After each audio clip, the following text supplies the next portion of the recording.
দাড়ি টুপি থাকলে বিশ্ববিদ্যালয়ের ছাত্রদেরকে হলে শিবির বলে নির্যাতন করা, এইটা কিন্তু আমরা কোনোভাবেই আর অ্যালাউ করব না। আসলে যে তথ্যচিত্রটি আমরা কিছুক্ষণ আগে দেখলাম, এটার পরে আমরা সবাই আসলে একটু আবেগ আক্রান্ত হয়ে গিয়েছি।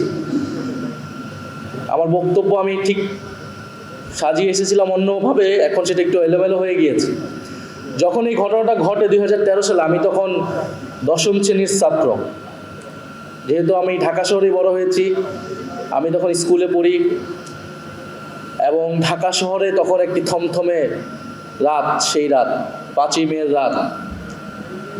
আমরা বাসায় বসে টেলিভিশনে দেখতেছিলাম যে সেখানে সব লাইট নিভিয়ে দিয়েছে, আক্রমণ হবে, পুলিশ প্রস্তুতি নিচ্ছে। তবে হঠাৎ করে দেখলাম দিগন্ত টিভি বন্ধ হয়ে গেল, ইসলামিক টিভি বন্ধ হয়ে গেল, এবং সেই রাতে আমরা এরপর অনেক কিছু ভাষা শুনতে পারলাম, কিন্তু আমরা আসল তথ্য জানতে পারি না। কিন্তু শুনতে পেরেছি, পরবর্তীতে নিশ্চিত হয়েছি সেই রাতে কি মর্মান্তিক ঘটনা বাংলাদেশের ইতিহাসে ঘটে গিয়েছিল। তো শাপলার এই গণহত্যা, শাপলার এই হত্যাকাণ্ড বাংলাদেশের ইতিহাসে, বাংলাদেশের রাজনীতিতে অনেক বড় একটা ক্ষত তৈরি করে গিয়েছে। যদি শাপলা গণহত্যাকে সেই সময় আমরা ঠেকিয়ে দিতে পারতাম, সেই সময় যদি যারা এটার জন্য দায়ী, সরকার, রাষ্ট্রযন্ত্র এবং বিভিন্ন রাজনৈতিক এলিমেন্ট, তাদেরকে যদি বিচারের আওতায় আমরা আনতে পারতাম, তার বিরুদ্ধে যদি সামগ্রিকভাবে সমাজের এবং রাজনীতির সকল পক্ষ আমরা দাঁড়াতে পারতাম, তাহলে কিন্তু জুলাই গণহত্যা হতো না। শাপলা গণহত্যাকে কোনো না কোনোভাবে তো বৈধতা দেওয়া হয়েছে, তার প্রেক্ষাপট তৈরি করতে অনেকেই ভূমিকা রেখেছে।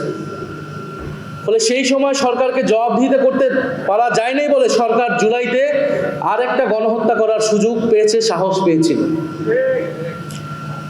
শাপলা হত্যাকাণ্ডের অনেকগুলা ডাইমেনশন আছে, অনেকগুলা মাত্রা আছে। তবে একটা কথা বলে রাখা ভালো, আজকে যে আমরা দাবি এখান থেকে উঠাচ্ছি যে 1 যুগ চলে গিয়েছে বিচারহীনতার, আমরা আজকে এসে জুলাই পরবর্তী বাংলাদেশে এসে আমরা এটা বিচারের দাবি জানাচ্ছি, এটা কিন্তু ন্যাশনাল ওলামা অ্যালায়েন্সের দাবি না, এটা এনসিপির দাবি, এটা বাংলাদেশের জনগণের দাবি।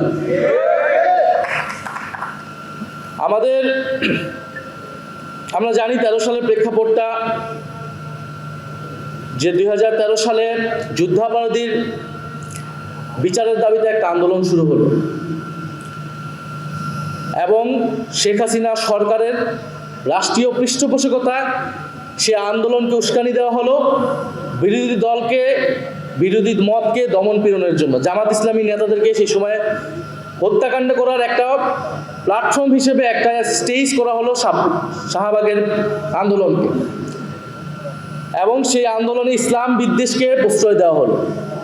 খুব স্বাভাবিকভাবে এদেশের ধর্মপ্রাণ মানুষ, ধর্মপ্রাণ মুসলমান, তার ইসলাম এবং রাসূল সাল্লাল্লাহু আলাইহি সাল্লামকে নিয়ে যখন কথা বলা হবে, কটূক্তি করা হবে, তারা তার বিরুদ্ধে দাঁড়াবেই। এবং আপনারা তথ্যচিত্র দেখবেন, হেফাজত সেই সময় অনেকবার বলেছে যে যুদ্ধাপরাধীর বিচার নিয়ে কিন্তু তাদের কোনো ইস্যু ছিল না। তাদের ইস্যুটা যে এখানে ইসলামের বিরুদ্ধে যারা কটূক্তি করে, তারা এইখানে এই আন্দোলনটাকে নেতৃত্ব দিচ্ছে এবং ইসলাম বিরোধী নানান ধরনের বক্তব্য সেখান থেকে আসছে, এবং তারা তাদের একটা দাবি দাওয়া নিয়ে নাগরিক অধিকারের জায়গা থেকে তারা ঢাকা শহরে এসেছিল, সমাবেশ করেছিল। আপনি 13 দফা সমর্থন করতে পারেন, নাও করতে পারেন, কিন্তু সমাজের কোনো অংশ যদি তার মত প্রকাশের অধিকার, তার একটা দাবি দাওয়া পেশ করতে চায়, রাষ্ট্রে তার অধিকার আছে। আপনি 13 দফার সমর্থন করেন কিংবা করেন না, কিন্তু আপনি কখনোই তাদের উপর হত্যাকাণ্ডকে, তাদের উপর দমন পীড়নকে আপনি সমর্থন করতে পারেন না একটা রাষ্ট্রে। নিরস্ত্র নিরপরাধ ঘুমন্ত মানুষের উপরে, প্রতিবাদকারীদের উপরে দমন পীড়ন চালানো, গুলি চালানো আন্তর্জাতিক আইন, যে কোনো আইন অনুযায়ী এটা মানবতা বিরোধী। এবং আমরা দেখেছি সেই মানবতা বিরোধী অপরাধের পরে, হত্যাকাণ্ডের পরও সংসদে দাঁড়িয়ে শেখ হাসিনা কিরকম নির্লজ্জ মিথ্যাচার করেছিল, এবং সেই সময় পত্রিকাগুলো কি ধরনের রিপোর্ট করেছিল আমরা কেউ কিন্তু ভুলে যাইনি। সেই ডকুমেন্টস এখনো আছে।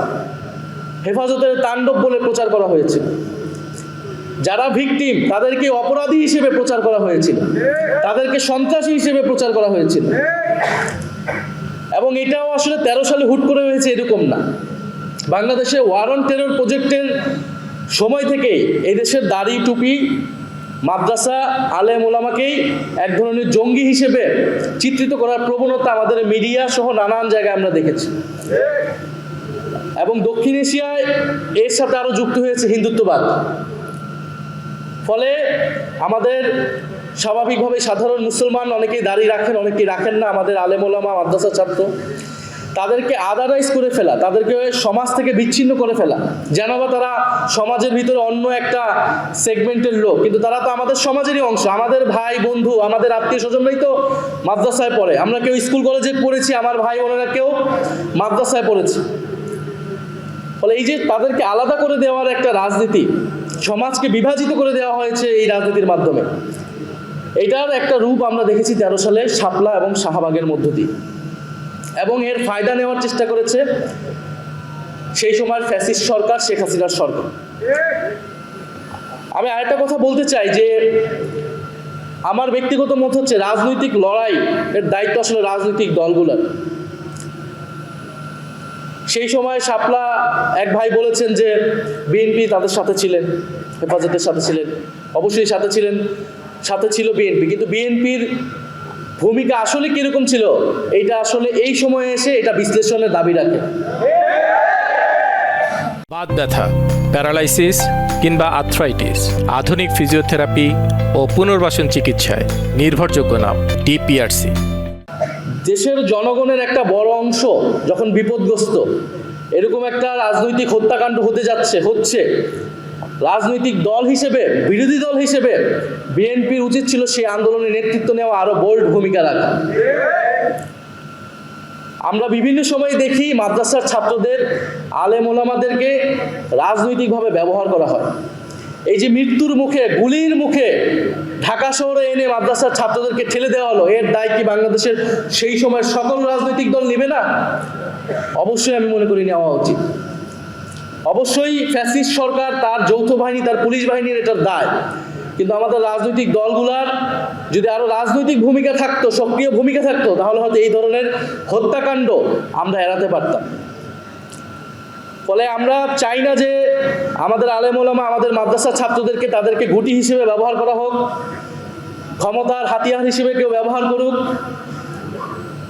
এবং তাদেরকে সমাজে অপরায়ণ করে রাখা হোক, সমাজে আদার করে রাখা হোক। তারা এই সমাজেরই অংশ, তাদেরও নাগরিক অধিকার আছে, তাদেরও দাবি দেওয়া থাকলে তারা সেটা প্রকাশ করবে, সরকার সেটা বিবেচনা করবে, সরকার তাদের সাথে ডায়ালগ করবে যে সেই দাবি কতটুকু তারা মানবে, কতটুকু মানবে না। আমাদের মাদ্রাসার ছাত্র, আলেম ওলামা, তাদেরকে যে ভিন্নভাবে জঙ্গি হিসেবে চিত্রিত করা, এই প্রবণতা থেকে আমাদের সমাজ, আমাদের রাষ্ট্র, আমাদের শিক্ষিত সমাজ, রাজনৈতিক দল, আমাদের সবাইকেই বের হতে হবে। এবং আমি সংসদের শেষ বক্তব্য বলেছি, এই দেশের জঙ্গিবাদের উপাদান থাকতে পারে, জঙ্গি প্রবণতা যদি থাকে সেটাকে সঠিকভাবে চিহ্নিত করে সেটাকে আইনের ভিত্তিতে সমাধান করা উচিত। কিন্তু ঢালাওভাবে মাদ্রাসার ছাত্রদেরকে জঙ্গি হিসেবে চিত্রিত করা, দাড়ি টুপি থাকলে বিশ্ববিদ্যালয়ের ছাত্রদেরকে হলে শিবির বলে নির্যাতন করা, এইটা কিন্তু আমরা কোনোভাবেই আর অ্যালাউ করব না। এবং এই রাজনীতি শেখ হাসিনা সরকার করেছিল, এই রাজনীতি যাতে এই সরকার না করে, আমরা সরকারের প্রতি সেই আহ্বান জানাচ্ছি। আজকের এই অনুষ্ঠানের জন্য, প্রোগ্রামের জন্য আমি ধন্যবাদ জানাই।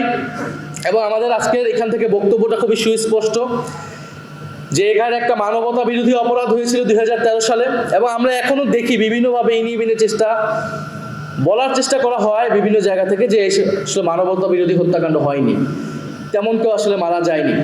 এবং সরকারের উচিত একটা সুস্পষ্ট একটা তদন্ত রিপোর্ট প্রকাশ করা যে আসলে কতজন হত্যাকাণ্ডের শিকার হয়েছিল, সেই পরিবারগুলোর এখন কি অবস্থা, তাদেরকে রাষ্ট্রীয় স্বীকৃতি দেওয়া, এবং ভবিষ্যতের জন্য আমাদের নতুন প্রজন্মকে সচেতন করতে হবে আমাদেরকে, যাতে এই ধরনের হত্যাকাণ্ড, এই ধরনের যে সমাজে বিভাজন হয়ে যাওয়া, সেটা যাতে আর না হয়।